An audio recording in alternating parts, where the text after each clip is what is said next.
ఈ లోక మర్యాదను అనుసరింపక, అది 12:1 నుంచి 12:1 నుంచి రామభద్రు 12:1లో, కాబట్టి సహోదరులారా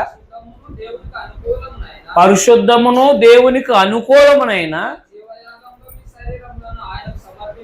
అది ముందు దేహాన్ని ఆయనకు సమర్పించాలి. దేవుని యొక్క దయను బట్టి మీకు చెప్తున్నాను అన్నాడు.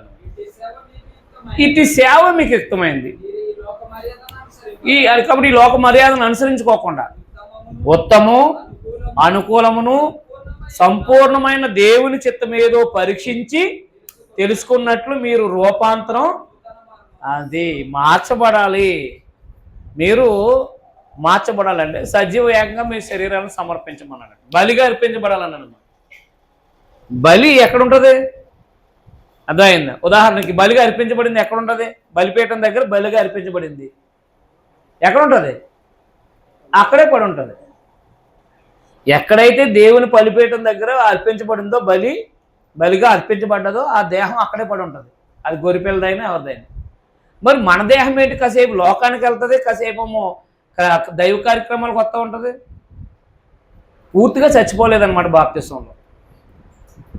అర్థమైందా? లోక సంబంధమైన జీవితంతో దేవుని ఆరాధించడానికి యోగ్యులం కాదు మనం. అందువల్ల దేవుని ఆరాధించాలంటే మనము సజీవ యాగముగా మనం అర్పించబడాలి. సజీవ యాగంగా దేవునికి